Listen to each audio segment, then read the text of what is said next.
इस चीज ਨੂੰ ਆਪਾਂ ਜੇ ਕੰਟੀਨਿਊ ਕਰਾਂਗੇ ठीक है कि अर्थ ਦਾ ਮੈਗਨੇਟਿਜ਼ਮ ਆਪਾਂ ਕਿੱਦਾਂ ਜਸਟੀਫਾਈ ਕਰਦੇ ਹਾਂ ਇਹਦੇ ਨਾਲ ਹੀ ਆਪਣੇ ਕੋਲ ਅੱਗੇ ਕੰਡੀਸ਼ਨ ਇਹ ਆ ਜਾਂਦੀ ਕੋਈ ਹੋਰ ਇਦਾਂ ਦੀ ਆਬਜ਼ਰਵੇਸ਼ਨ ਜਿਹਦੇ ਅਕੋਰਡਿੰਗਲੀ ਅਸੀਂ ਦੱਸ ਪਾਈਏ ਕਿ ਵੀ अर्थ ਦਾ ਮੈਗਨੇਟਿਜ਼ਮ ਆ ਉਹ ਕਹਿੰਦਾ ਜੀ ਜੇ ਇੱਕ ਆਇਰਨ ਦਾ ਪੀਸ ਲੈ ਕੇ ਅਸੀਂ ਇਹਨੂੰ अर्थ ਦੇ ਨਾਰਥ ਸਾਊਥ ਡਾਇਰੈਕਸ਼ਨ ਚ ਜ਼ਮੀਨ ਚ ਦੱਬ ਦਈਏ ਤੇ ਅਗੇਨ ਵੀ observe after some interval of time ਜਦੋਂ ਇਹਨੂੰ ਮੈਂ ਬਾਹਰ ਕੱਢਾਂਗਾ ठीक है तो मैं ऑब्जर्व करांगा कि this piece of iron will behave as a magnet ਇਹਦਾ मतलब ਜਿਹੜਾ ਮੇਰਾ ਆਇਰਨ ਪੀਸ ਆ ਜੇ ਉਹ ਐਸ ਸੱਚ ਮੈਗਨੇਟ ਦੀ ਤਰ੍ਹਾਂ ਬਿਹੇਵ ਕਰਦਾ ਪਿਆ ਤੇ ਇਹਦਾ ਮਤਲਬ ਇਹ ਹੋਇਆ ਕਿ ਅਰਥ ਨੇ ਇਸ ਪੀਸ ਨੂੰ ਮੈਗਨੇਟਾਈਜ਼ ਕਰ ਦਿੱਤਾ ਮੈਂ ਤੁਹਾਨੂੰ ਇੱਕ ਐਗਜ਼ਾਮਪਲ ਦੱਸੀ ਸੀ ਬਾਰ ਮੈਗਨੇਟ ਦੀ ਪ੍ਰਾਪਰਟੀ ਆ ਇੰਡਕਟਿਵ ਪ੍ਰਾਪਰਟੀ ਆਪਾਂ ਇਹ ਕਹਿ ਕੇ ਦੱਸੀ ਸੀ ਕਿ ਜੇ ਆ ਇੱਕ ਮੇਰੇ ਕੋਲ ਐਸ ਸੱਚ ਆਇਰਨ ਪੀਸ ਹੈ ਨਾ ਔਰ ਆ ਇੱਕ ਮੈਗਨੇਟ ਆ मैं इनू इधर ते इदा फेरांगा चुक लांगा फिर फेरांगा फिर चुक लांगा फिर फेरांगा फिर चुकी जाऊंगा ते उस तो बाद जे मैं ऑब्जर्व करा ते मेरी ये आयरन बार जेडी होएगी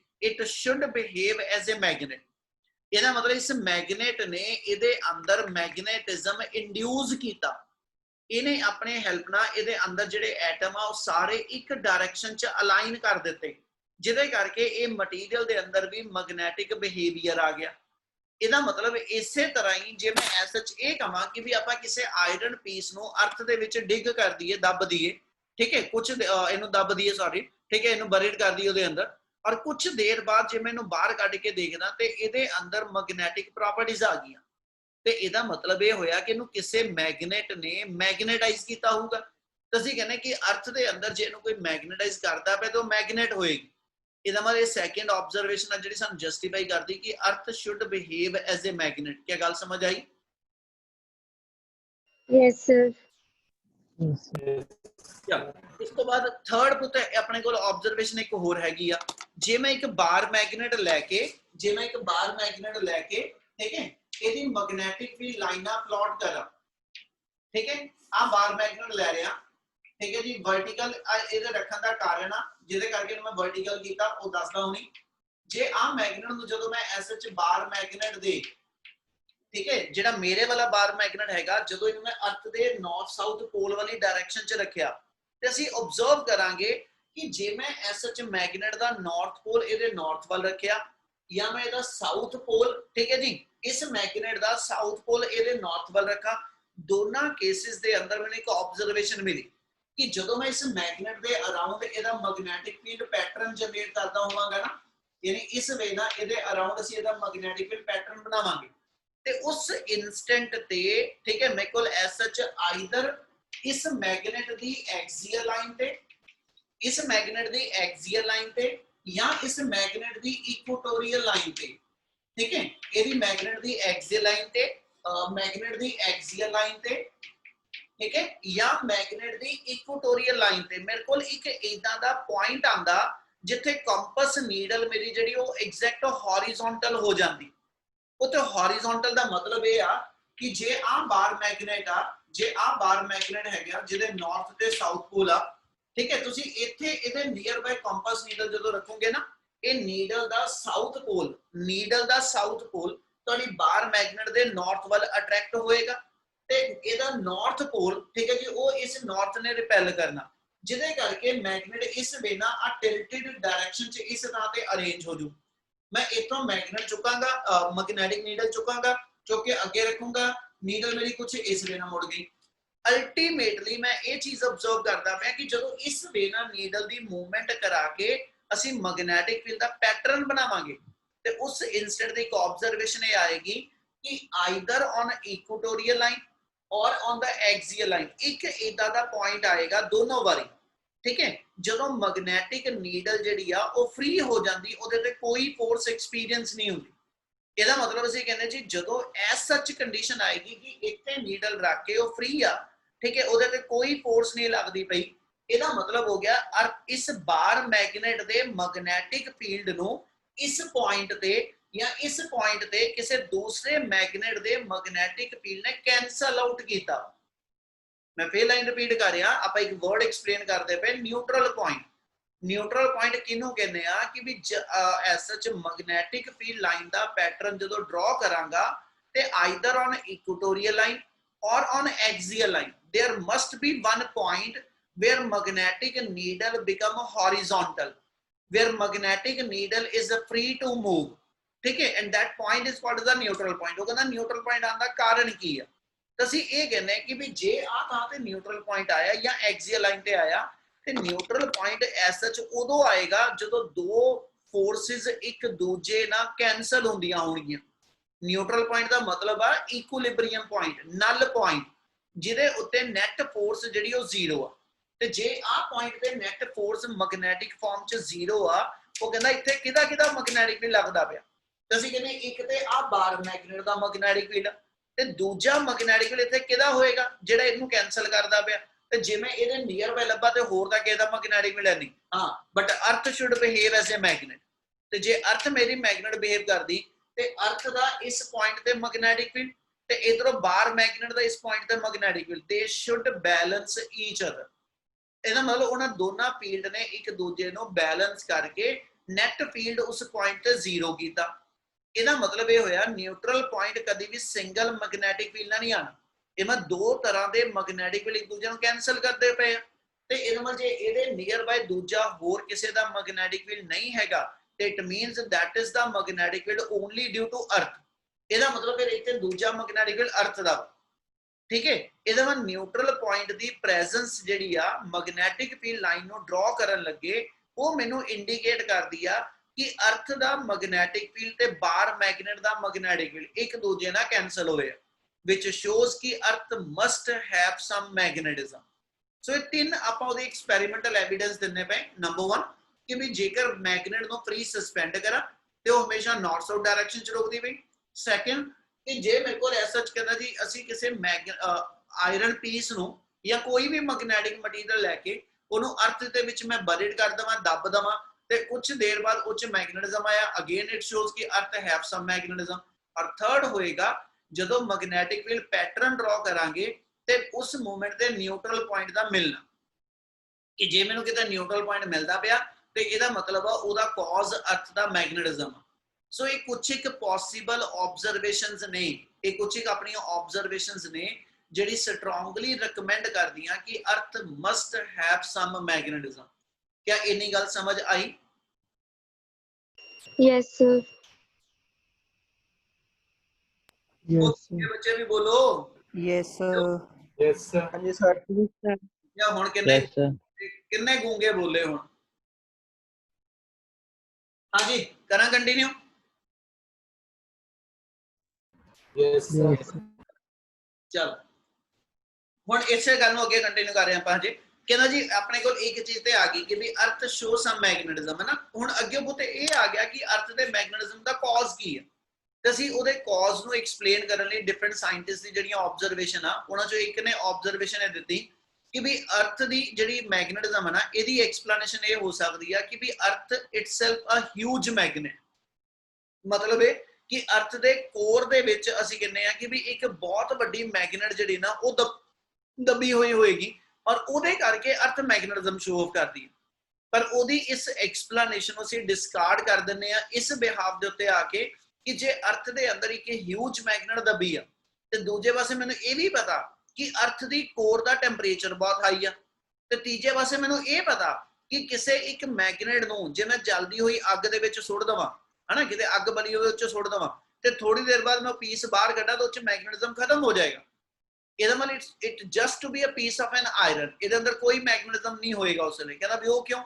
ਤੇ ਇਹਦਾ ਮਤਲਬ ਇਹ ਹੋਇਆ ਕਿ ਵੀ ਕੋਈ ਵੀ ਮੈਗਨੇਟ ਆਪਣੀ ਮੈਗਨੇਟਿਜ਼ਮ ਨੂੰ ਲੂਜ਼ ਕਰ ਜਾਂਦੀ ਆ, ਠੀਕ ਹੈ, ਜਦੋਂ ਟੈਂਪਰੇਚਰ ਵੱਧਦਾ।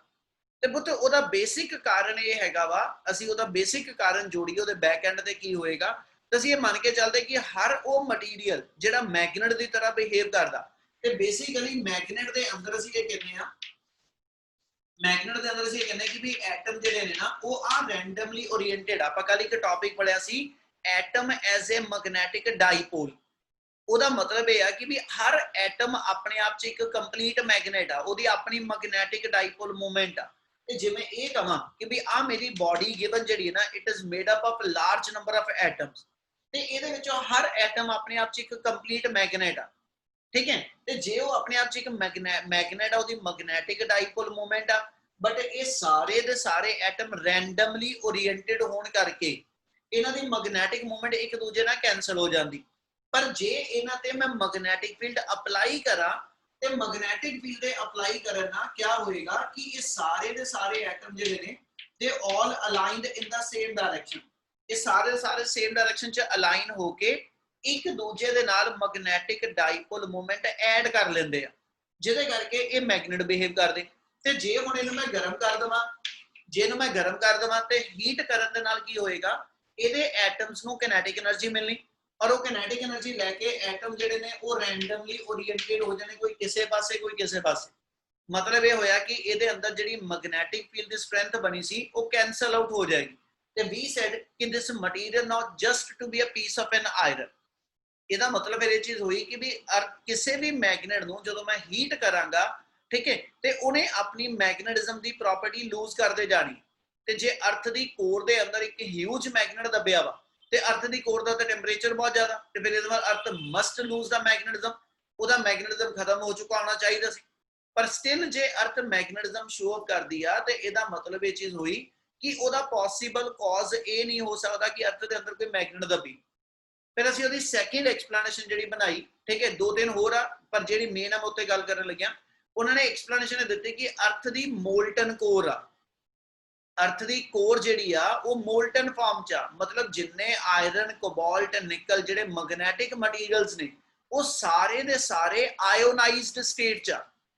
ਠੀਕ ਹੈ, ਜੇ ਕਿਸੇ ਐਟਮ ਨੂੰ ਆਪਾਂ એનર્ਜੀ ਸਪਲਾਈ ਕਰੀਏ, ਠੀਕ ਹੈ, ਕਿਸੇ ਵੀ ਐਟਮ ਦੇ ਅੰਦਰ ਅਸੀਂ એનર્ਜੀ ਬਟਾ ਸਪਲਾਈ ਕਰੀਏ ਤੇ ਉਹਦਾ ਨਿਊਕਲੀਅਸ ਦੇ ਨਾਲ ਜਿਹੜਾ ਇਲੈਕਟ੍ਰੋਨ ਦਾ ਬੌਂਡ ਆ, ਬੇਸਿਕਲੀ ਬੌਂਡ ਟੁੱਟਣੇ ਸ਼ੁਰੂ ਹੋ ਜਾਣ। ਜੇ ਮੈਂ ਹੀਟ એનર્ਜੀ ਦੀ ਫਾਰਮ 'ਚ એનર્ਜੀ ਸਪਲਾਈ ਕਰਾਂ, ਇਹ ਬੌਂਡ ਟੁੱਟਣੇ ਸ਼ੁਰੂ ਹੋ ਜਾਣ ਔਰ ਬੌਂਡ ਦੇ ਟੁੱਟਣ ਦੇ ਨਾਲ ਆ ਇਲੈਕਟ੍ਰੋਨ ਜਿਹੜਾ ਇਹ ਫ੍ਰੀ ਹੋ ਜਾਣਾ। ਤੇ ਇਲੈਕਟ੍ਰੋਨ ਦੇ ਫ੍ਰੀ ਹੋਣ ਦਾ ਮਤਲਬ ਆ ਕਿ ਇਹ ਐਟਮ ਆਇਨ 'ਚ ਕਨਵਰਟ ਹੋ ਜੂ। Yes, sir. Yes, sir. Ions ਬਣਦੇ ਪਏ। ਅਸੀਂ ਫਿਰ ਇਹ ਕਹਿੰਦੇ ਪਏ ਕਿ ਅਰਥ ਦੀ ਮੋਲਟਨ ਕੋਰ ਦੇ ਵਿੱਚ ਕੀ ਹੈਗਾ, ਠੀਕ ਹੈ, ਆਪਣੇ ਕੋਲ ਐਸਐਚ ਜਿਹੜੇ ਮੋਲਟਨ ਕੋਰ ਹੋਣ ਕਰਕੇ ਆਇਰਨ ਕੋਬਾਲਟ ਨਿਕਲੇ ਸਾਰੇ ਆਇਓਨਾਈਜ਼ਡ ਸਟੇਟ ਚ ਆ। ਔਰ ਦੂਜੇ ਪਾਸੇ ਅਸੀਂ ਕਹਿੰਦੇ ਅਰਥ ਆਪਣੇ ਐਕਸਿਸ ਦੇ ਉੱਤੇ ਰੋਟੇਟ ਕਰੀ ਜਾਂਦੀ ਪਈ ਆ, ਉਹਦਾ ਐਕਸਿਸ ਆਫ ਰੋਟੇਸ਼ਨ ਹੋ ਗਿਆ, ਇਹਦੇ ਅਬਾਊਟ ਅਰਥ ਰੋਟੇਟ ਕਰਦੀ। ਇਹਨਾਂ ਦੋਨਾਂ ਚੀਜ਼ਾਂ ਕਰਕੇ ਅਸੀਂ ਇਹ ਕਹਿੰਦੇ ਕਿ ਵੀ ਅਰਥ ਦੇ ਅੰਦਰ ਜਿਹੜੇ ਆਇਓਨਾਈਜ਼ਡ ਐਟਮ ਨੇ, ਠੀਕ ਹੈ, ਤੇ ਜਿਹੜੇ ਆ ਮੇਰੇ ਫ੍ਰੀ ਇਲੈਕਟ੍ਰੋਨ ਨੇ, both will produce their equivalent current। ਅਸੀਂ ਇੱਕ ਚੀਜ਼ ਆਲਰੇਡੀ ਪੜ੍ਹ ਹਟੇ ਆ ਕਿ ਵੀ ਜਿਹੜਾ ਇਲੈਕਟ੍ਰੋਨ ਦੀ ਮੋਸ਼ਨ ਆ ਉਹ ਕਰੰਟ ਜਨਰੇਟ ਕਰਦੀ ਔਰ current is responsible to produce the magnetic field. ਇਹਦਾ ਮਤਲਬ ਇਹ ਹੋ ਗਿਆ ਅਰਥ ਦੀ ਜਿਹੜੀ ਮੋਲਟਨ ਕੋਰ ਆ ਉਹ ਆਪਣੇ ਆਪ ਚ ਆਇਓਨਾਈਜ਼ਡ ਸਟੇਟ ਚ, ਤੇ ions are the good conductor of electricity. ਤੇ ਜੇ ion good conductor of electricity ਆ ਤੇ ਦੂਜੇ ਪਾਸੇ ਕਰੰਟ ਜਿਹੜਾ ਵਾ ਹਨਾ, ਯਾਨੀ ਮੇਰੇ ਕੋਲ ਜਿਹੜਾ ਕਰੰਟ ਜਨਰੇਟ ਹੋਏਗਾ that is responsible to produce the magnetism। ਫਿਰ ਉਹਦੇ ਬਿਹਾਫ ਤੇ ਉਹਨੇ ਇੰਨੀ ਗੱਲ ਕਹੀ ਆ ਕਿ ਜਦੋਂ ਅਰਥ ਦੀ ਮੋਲਟਨ ਕੋਰ ਰੋਟੇਟ ਕਰੇਗੀ ਨਾ ਤੇ ਇਹਦੇ ਅੰਦਰ ਜਿਹੜੀ ਮੋਲਟਨ ਕੋਰ ਦੇ ਵਿੱਚ ਐਟਮ ਆਇਨ ਬਣ ਚੁੱਕੇ ਆ, all they are the good conductor ਔਰ ਉਹ ਕਰੰਟ ਪ੍ਰੋਡਿਊਸ ਕਰਦੇ ਔਰ ਉਸ ਕਰੰਟ ਦੇ ਕਰਕੇ ਤੁਹਾਡੀ ਅਰਥ ਜਿਹੜੀ ਆ ਉਹ ਆਪਣਾ ਮੈਗਨੈਟਿਕ ਫੀਲਡ ਜਨਰੇਟ ਕਰਦੀ ਹੈ। ਇਹਨੀ ਗੱਲ ਸਮਝ ਲੱਗਦੀ ਪਈ? Yes, sir. Yes, sir. Yes, sir. ਇਹ ਹੋ ਗਿਆ ਬੇਟਾ ਕਿ ਅਰਥ ਦਾ ਮੈਗਨੇਟਿਜ਼ਮ ਦਾ ਜਿਹੜਾ ਵਨ ਆਫ ਦਾ ਪੋਸੀਬਲ ਕਾਜ਼ ਹੈਗਾ ਉਹ ਇਹ ਹੈਗਾ ਕਿ ਅਰਥ ਦੀ ਮੋਲਟਨ ਕੋਰ ਆ ਜਿਹਦੇ ਚ ਆਇਨਸ ਤੇ ਇਲੈਕਟ੍ਰੋਨ ਅਵੇਲੇਬਲ ਆ ਔਰ ਉਹ ਦੋਨੇ ਹੀ ਕਰੰਟ ਦੇ ਗੁੱਡ ਕੈਰੀਅਰ ਆ ਔਰ ਉਹਨਾਂ ਦੇ ਕਰਕੇ ਕਰੰਟ ਜਿਹੜਾ ਵਾ, ਠੀਕ ਹੈ ਜੀ, ਉਹ ਜਦੋਂ ਪ੍ਰੋਡਿਊਸ ਹੋਏਗਾ ਤੇ ਉਹ ਮੈਗਨੈਟਿਕ ਫੀਲਡ ਜਨਰੇਟ ਕਰਦਾ ਵਾ। ਉਸ ਨੂੰ ਅਸੀਂ ਐਸ ਚ ਇੱਕ ਮੇਨ ਅਰਥ ਦੇ ਪੋਸੀਬਲ ਕਾਜ਼ ਦੀ ਫਾਰਮ ਚ ਗਿਣਦੇ ਕਿ ਅਰਥ ਦਾ ਮੈਗਨੇਟਿਜ਼ਮ ਆ। ਇਹਦੇ ਸਪੋਰਟਿਵ ਉਹਨਾਂ ਨੇ ਐਵੀਡੈਂਸ ਵੀ ਦਿੱਤੇ। ਸਪੋਰਟਿਵ ਐਵੀਡੈਂਸ ਉਹਨਾਂ ਨੇ ਇਹ ਦਿੱਤਾ ਕਿ ਵੀ ਆਪਾਂ ਜੇ ਐਸ ਸੱਚ ਅਰਥ ਵਾਲੀ ਕੰਡੀਸ਼ਨ ਮੂਨ ਤੇ ਲਾ ਕੇ ਦੇਖੀਏ, ਅਰਥ ਵਾਲੀ ਕੰਡੀਸ਼ਨ ਵੀਨਸ ਤੇ ਲਾ ਕੇ ਦੇਖੀਏ ਜਾਂ ਬਾਕੀ ਪਲੈਨਟ ਤੇ ਲਾਈਏ, ਤੇ ਉਹਨੇ ਇਹ ਕਿਹਾ ਕਿ ਵੀ ਜਿਹੜਾ ਮੂਨ ਹੈਗਾ ਉਹਦੀ ਮੋਲਟਨ ਕੋਰ ਨਹੀਂ ਹੈਗੀ, ਮੂਨ ਦੀ ਮੋਲਟਨ ਕੋਰ ਨਹੀਂ ਹੈਗੀ, ਉਹ ਠੰਡੀ ਕੋਰ ਆ ਬਿਲਕੁਲ, ਠੀਕ ਹੈ। ਇਸ ਲਈ ਉਹ ਕਹਿੰਦਾ ਜੀ ਮੂਨ ਦਾ ਕੋਈ ਮੈਗਨੈਟਿਕ ਫੀਲਡ ਨਹੀਂ ਹੁੰਦਾ। ਇਹਦਾ ਮਤਲਬ ਮੂਨ ਦੀ ਮੋਲਟਨ ਕੋਰ ਹੈ ਨਹੀਂ, ਇਹਦਾ ਮਤਲਬ ਆਇਨ ਹੈ ਨਹੀਂ, ਆਇਨ ਹੈ ਨਹੀਂ ਤਾਂ ਮਤਲਬ ਕਰੰਟ ਨਹੀਂ ਬਣਾਉਂਦੇ ਪਏ, ਤੇ ਜੇ ਕਰੰਟ ਨਹੀਂ ਹੈਗਾ ਤੇ ਮਤਲਬ ਮੈਗਨੈਟਿਕ ਫੀਲਡ ਨਹੀਂ ਹੈਗਾ। ਉਹਨਾਂ ਨੇ ਫਿਰ ਇਹ ਕਿਹਾ ਕਿ ਵੀ ਇਹਦਾ ਮਤਲਬ ਇਹ ਹੋਇਆ ਕਿ ਜੇ ਮੂਨ ਮੈਗਨੈਟਿਕ ਫੀਲਡ ਨਹੀਂ ਸ਼ੋ ਕਰਦਾ ਪਿਆ ਤੇ ਉਹਦਾ ਕਾਰਨ ਇਹ ਆ ਕਿ ਮੂਨ ਦੀ ਮੋਲਟਨ ਕੋਰ ਹੀ ਹੈ ਨਹੀਂਗੀ ਜਿਹੜੀ ਆਇਨਿਕ ਸਟੇਟ ਚ ਹੋਵੇ। ਦੂਜੇ ਪਾਸੇ ਉਹਨੇ ਵੀਨਸ ਦੀ ਐਗਜ਼ਾਮਪਲ ਦਿੱਤੀ ਕਿ ਵੀਨਸ ਅਰਥ ਦੇ ਅਕੋਰਡਿੰਗਲੀ ਹੈ ਨਾ, ਜਿਹਦਾ ਅਰਥ ਆਪਣੇ ਐਕਸਿਸ ਤੇ ਰੋਟੇਟ ਕਰਦਾ ਵਾ, ਇਹਦੇ ਵੀਨਸ ਵੀ ਆਪਣੇ ਐਕਸਿਸ ਤੇ ਰੋਟੇਟ ਕਰਦਾ, ਠੀਕ ਹੈ, ਤੇ ਉਹਦੀ ਮੋਲਟਨ ਕੋਰ ਆ। ਤੇ ਪਰ ਉਹਦੇ ਰੋਟੇਟ ਕਰਨ ਦੀ ਸਪੀਡ ਅਰਥ ਤੋਂ ਘੱਟ ਵਾ, ਤੇ ਜੇ ਉਹਦੇ ਰੋਟੇਟ ਕਰਨ ਦੀ ਸਪੀਡ ਅਰਥ ਤੋਂ ਘੱਟ ਆ ਤੇ ਮਤਲਬ ਘੱਟ ਕਰੰਟ ਬਣਾਊਗਾ, ਤੇ ਘੱਟ ਕਰੰਟ ਬਣਾਊਗਾ ਤਾਂ ਮਤਲਬ ਉਹਦਾ ਮੈਗਨੈਟਿਕ ਫੀਲਡ ਥੋੜਾ ਹੋਏਗਾ, ਪਰ ਮੈਗਨੈਟਿਕ ਫੀਲਡ ਹੋਏਗਾ। ਇਹਦਾ ਮਤਲਬ ਇਹ ਹੋ ਗਿਆ ਕਿ ਵੀ ਉਹਨੇ ਕਿਹਾ ਕਿ ਵੀ ਐਸ ਸੱਚ ਜੇ ਵੀਨਸ ਦਾ ਮੈਗਨੈਟਿਕ ਫੀਲਡ ਹੈਗਾ ਤੇ ਉਹ ਵੀ ਉਹਦੀ ਰੋਟੇਸ਼ਨ ਆਫ ਕਹਿੰਦਾ ਜੀ ਵੀਨਸ ਕਰਕੇ। ਇਹਦੇ ਉਹਨੇ ਜੁਪੀਟਰ ਦੀ ਐਗਜ਼ਾਮਪਲ ਦਿੱਤੀ ਕਿ ਜੁਪੀਟਰ ਅਰਥ ਤੋਂ ਜ਼ਿਆਦਾ ਸਪੀਡ ਤੋਂ ਰੋਟੇਟ ਕਰਦਾ, ਠੀਕ ਹੈ, ਜੁਪੀਟਰ ਆਪਣੇ ਕੋਰ ਨੂੰ ਜ਼ਿਆਦਾ ਸਪੀਡ ਨਾਲ ਰੋਟੇਟ ਕਰਾ ਰਿਹਾ ਔਰ ਕੋਰ ਮੋਲਟਨ ਵੀ ਹੈ, ਇਸ ਲਈ ਜੁਪੀਟਰ ਦਾ ਮੈਗਨੈਟਿਕ ਫੀਲਡ ਅਰਥ ਤੋਂ ਵੀ ਕਹਿੰਦਾ ਜੀ ਸਟਰੋਂਗਰ। ਯਾਨੀ ਉਹਨਾਂ ਨੇ ਐਗਜ਼ਾਮਪਲ ਉਹ ਸਾਰੀਆਂ ਨਾਲ ਜੋੜ ਦਿੱਤੀਆਂ ਜਿਹਦੇ ਅਕੋਰਡਿੰਗ ਅਸੀਂ ਇਹ ਦੱਸ ਸਕੀਏ ਕਿ ਵੀ ਜਿੰਨੇ ਵੀ ਡਿਫਰੈਂਟ ਆਪਣੇ ਪਲੈਨਟਸ ਨੇ ਜੇ ਉਹਦਾ ਮੈਗਨੈਟਿਕ ਫੀਲਡ ਹੈਗਾ ਤੇ ਉਹਦੇ ਮੈਗਨੈਟਿਕ ਫੀਲਡ ਦਾ one of the possible cause ਇਹ ਹੋਏਗਾ ਕਿ ਵੀ ਅਸੀਂ ਕਹਿੰਦੇ ਜੀ ਉਹਦੇ ਅੰਦਰ ਮੋਲਟਨ ਕੋਰ ਆ ਔਰ ਉਹ ਕੰਟੀਨਿਊਸਲੀ ਰੋਟੇਟਿੰਗ ਸਟੇਟ 'ਚ ਆ। क्या इन्हीं गल समझ लगी? Yes, sir. Yes, sir. Yes, sir. कोई डाउट है तो एक बार मैंने जरूर बोलो बेटा।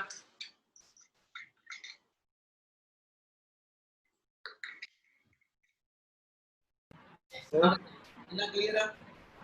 सर वो मैग्नेट जो आपने अभी पीछे फिगर बनाई हुई थी सर, जिसमें सारे इलेक्ट्रॉन नहीं, मैग्नेटिक फील्ड डिस्टर्ब हो रखा है, अनस्टेबल है, अनस्टेबल नहीं है ही नहीं सर वो वाला। सर उसमें मैग्नेट कैसे प्रोड्यूस हुआ था मैग्नेटिज्म में, वो वाला पार्ट सुनाई नहीं दिया था सर। तेरे वर्गे 20 शरारती न्याणे, मतलब तेरे वर्गे नहीं 20 शरारती न्याणे ते 2 तेरे वर्गे चल पढ़न वाले न्याणे, ठीक है।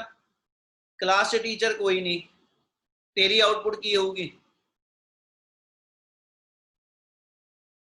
सर कुछ भी नहीं, जीरो होगी ना, क्योंकि जेडे 20 बैठे शरारती उन्होंने कख नहीं करन देना, केवल आउटपुट जीरो ही रहेगी। हाँ पर Yes, क्लास sir. मेरे वर्गा कोई भैड़ा टीचर आ गया, ठीक है, वो कहना सारे सीधे होके बह जाओ, हिलन नहीं होने देना कोई भी, हुण आउटपुट निकल आऊ। Yes sir. ਆਪਾਂ ਕਹਿੰਦੇ ਕਿ ਜਦੋਂ ਕਿਸੇ ਵੀ ਮਟੀਰੀਅਲ ਦੇ ਅੰਦਰ ਅਸੀਂ ਲੈਨੇ ਹਰ ਬਾਡੀ ਅਸੀਂ ਕਹਿੰਦੇ ਜੀ ਐਸ ਸੱਚ ਐਟਮਸ ਤੋਂ ਬਣੀ ਆ, ਤੇ ਹਰ ਅਸੀਂ ਪਿੱਛੇ ਇਹ ਚੀਜ਼ ਪੜ੍ਹ ਲਈ ਕਿ ਵੀ ਐਟਮ ਦੇ ਅੰਦਰ ਇਲੈਕਟ੍ਰੋਨ ਹਰ ਵੇਲੇ ਸਰਕੂਲੇਟਿੰਗ ਸਟੇਟ 'ਚ, ਤੇ ਸਰਕੂਲੇਟਿੰਗ ਇਲੈਕਟ੍ਰੋਨ ਹਮੇਸ਼ਾ ਕਰੰਟ ਜਨਰੇਟ ਕਰਦਾ। ਤੇ ਪਿਛਲੇ ਚੈਪਟਰ 'ਚ ਅਸੀਂ 3rd ਯੂਨਿਟ ਦੇ ਵਿੱਚ ਸਾਰੇ 'ਚ ਇਹੀ ਪੜ੍ਹਦੇ ਰਹੇ ਕਿ ਵੀ ਜਿੱਥੇ ਕਰੰਟ ਬਣੇਗਾ ਕੰਡਕਟਰ ਦੇ ਕ੍ਰਾਸ ਹਨਾ, ਤੇ ਉਹਨੇ ਆਪਣੇ ਅਰਾਊਂਡ ਮੈਗਨੈਟਿਕ ਫੀਲਡ ਜ਼ਰੂਰ ਬਣਾਉਣਾ। ਇਹਦਾ ਮਤਲਬ ਇੱਕ ਚੀਜ਼ ਆ ਗਈ ਕਿਤੇ ਵੀ ਮੈਗਨੈਟਿਕ ਫੀਲਡ ਦਾ ਜਿਹੜਾ ਬੇਸਿਕ ਕਾਜ਼ ਆ ਉਹ ਮੇਰੇ ਕੋਲ ਕਰੰਟ ਆ, ਔਰ current the basic cause motion of electron. ਤੇ ਅਸੀਂ ਇਹ ਕਹਿੰਦੇ ਪਏ ਕਿ ਵੀ ਆਪਣੇ ਆਪ 'ਚ ਹਰ ਐਟਮ ਜਿਹੜਾ ਉਹ ਇੱਕ ਕੰਪਲੀਟ ਮੈਗਨੇਟ ਆ, ਠੀਕ ਹੈ। ਪਰ ਜਦੋਂ ਮੈਂ ਐਸ ਚ ਕੋਈ ਆਰਡੀਨਰੀ ਮੈਗਨੇਟ ਨਾ ਲਵਾਂ, ਕੋਈ ਆਰਡੀਨਰੀ ਮੈਗਨੈਟਿਕ ਮਟੀਰੀਅਲ ਲਵਾਂ, ਤਾਂ ਅਸੀਂ ਕਹਿੰਦੇ ਉਸ ਮੈਗਨੈਟਿਕ ਮਟੀਰੀਅਲ ਦੇ ਅੰਦਰ ਬੇਸਿਕਲੀ ਕੀ ਆ, ਹਰ ਐਟਮ ਦੀ ਆਪਣੀ ਮੈਗਨੈਟਿਕ ਡਾਈਪੋਲ ਮੂਵਮੈਂਟ ਤੇ ਹੋਏਗੀ, ਪਰ ਕਿਉਂਕਿ ਐਸ ਸੱਚ ਉਸ ਮਟੀਰੀਅਲ ਦੀ ਨੈਟ ਮੈਗਨੈਟਿਕ ਮੂਵਮੈਂਟ ਕੋਈ ਨਹੀਂ, ਤੇ ਇਹਦਾ ਮਤਲਬ ਉਹਦੇ ਅੰਦਰ ਸਾਰੇ ਹੀ ਐਟਮ ਜਿਹੜੇ ਨੇ ਉਹ ਰੈਂਡਮਲੀ ਓਰੀਐਂਟਡ ਹੋਊਗੇ, ਉਹ ਕੋਈ ਇੱਕ ਫਿਕਸਡ ਡਾਇਰੈਕਸ਼ਨ ਚ ਅਲਾਈਨਡ ਨਹੀਂ ਹੋ ਸਕਦੇ। ਗੱਲ ਸਮਝ ਆਈ? Yes sir. ਤੇ ਜੇ ਹੁਣ ਮੈਂ ਉਸ ਮਟੀਰੀਅਲ ਦੇ ਉੱਤੇ ਮੈਗਨੈਟਿਕ ਫੀਲਡ ਅਪਲਾਈ ਕਰ ਦਵਾਂ, ਆ ਮੈਗਨੇਟ ਆ, ਠੀਕ ਹੈ, ਆ ਮੇਰੇ ਕੋਲ ਮੈਗਨੈਟਿਕ ਮਟੀਰੀਅਲ ਆ, ਇੱਕ ਮੈਗਨੇਟ ਦਾ ਨਾਰਥ ਇੱਧਰ ਲਾਇਆ, ਦੂਜੇ ਦਾ ਸਾਊਥ ਇੱਧਰ ਲਾਇਆ, ਇਹਨੇ ਇਹਦੇ ਅੰਦਰ ਜਿੰਨੇ ਐਟਮਸ ਆ ਜਿਹੜੇ ਟੇਢੇ ਮੇਢੇ ਪਏ ਆ, ਹਰ ਐਟਮ ਦੇ ਉੱਤੇ ਟਾਰਕ ਲਗਾ ਕੇ ਉਹਨੂੰ ਅਲਾਈਨ ਕਰਦਾ ਜਾਊ। Yes sir. ਤੇ ਜਦੋਂ ਸਾਰੇ ਐਟਮ ਮੇਰੇ ਅਲਾਈਨਡ ਹੁੰਦੇ ਚਲੇ ਗਏ ਤੇ ਮਤਲਬ ਉਹਨਾਂ ਸਾਰਿਆਂ ਦੀ ਮੈਗਨੈਟਿਕ ਮੂਵਮੈਂਟ ਇੱਕ ਦੂਜੇ ਨਾਲ ਐਡ ਹੋ ਕੇ ਓਵਰਆਲ ਨੈਟ ਮੈਗਨੈਟਿਕ ਮੂਵਮੈਂਟ ਦੀ 0 ਦੀ ਥਾਂ ਤੇ ਫਾਈਨਾਈਟ ਵੈਲਿਊ ਆ ਜਾਊ। Yes sir. ਤੇ ਇਹੀ ਅਸੀਂ ਕਿਹਾ ਜਦੋਂ ਰੈਂਡਮਲੀ ਓਰੀਐਂਟਡ ਆ, ਇਹਦਾ ਮਤਲਬ ਉਹਦੇ ਅੰਦਰ ਐਸ ਚ ਨੈਟ ਮੈਗਨੈਟਿਕ ਮੂਵਮੈਂਟ 0 ਆ, ਉਹ ਮੈਗਨੇਟ ਦੀ ਤਰ੍ਹਾਂ ਬਿਹੇਵ ਨਹੀਂ ਕਰ ਰਿਹਾ। ਪਰ ਜੇ ਕੋਈ ਮਟੀਰੀਅਲ ਮੈਗਨੇਟ ਦੀ ਤਰ੍ਹਾਂ ਬਿਹੇਵ ਕਰਦਾ ਪਿਆ, ਮਤਲਬ ਉਹਦੇ ਅੰਦਰ ਸਾਰੇ ਹੀ ਐਟਮ ਜਿਹੜੇ ਨੇ ਹਨਾ ਉਹ ਇੱਕ ਰੈਗੂਲਰ ਪੈਟਰਨ ਦੇ ਵਿੱਚ ਅਰੇਂਜਡ ਆ, ਜਿਹਦੇ ਕਰਕੇ ਉਹਨਾਂ ਦੀ ਮੈਗਨੈਟਿਕ ਮੂਵਮੈਂਟ ਜਿਹੜੀ ਆ ਉਹ ਕੈਂਸਲ ਹੋਣ ਦੀ ਥਾਂ ਤੇ ਇੱਕ ਦੂਜੇ ਨਾਲ ਐਡ ਹੋ ਕੇ, ਠੀਕ ਹੈ, ਫਾਈਨਲ ਕੁਛ ਨਾ ਕੁਛ ਮੈਗਨੈਟਿਕ ਮੂਵਮੈਂਟ ਬਣਾ ਦੇਗੀ। ਕਲੀਅਰ ਆ? Yes sir clear. ਹੋਰ ਕਿਸੇ ਦਾ ਡਾਊਟ ਹੈ ਤਾਂ ਬੋਲੋ ਜੀ। ਸਰ ਹਾਂਜੀ ਬੋਲੋ ਜੀ। ਸਰ ਟਾਈਮ ਦੇ ਨਾਲ ਮੈਗਨੇਟ ਦੀ ਸਟਰੈਂਥ ਘਟਦੀ ਹੈ? ਇਹ ਦੋ ਤਰ੍ਹਾਂ ਦੀ ਵੇਰੀਏਸ਼ਨ ਹੁੰਦੀ ਹੈ ਜੀ। ਇੱਕ ਅਸੀਂ ਕਹਿੰਦੇ ਸ਼ਾਰਟ ਵੇਰੀਏਸ਼ਨ, ਅਸੀਂ ਅਰਥ ਦੇ ਮੈਗਨੈਟਿਕ ਦੀ ਜੇ ਗੱਲ ਕਰੀਏ, ਨਾਰਮਲੀ ਤੇਰੀ ਮੈਗਨੇਟ ਇੱਕ ਫਿਕਸਡ ਟੈਂਪਰੇਚਰ ਤੇ ਪਈ ਆ ਤੇ ਇਹਦੇ ਮੈਗਨੇਟਿਕ ਪ੍ਰੋਪਰਟੀ ਨੂੰ ਕੁਝ ਨਹੀਂ ਹੋਣਾ। ਠੀਕ ਹੈ, ਟਾਈਮ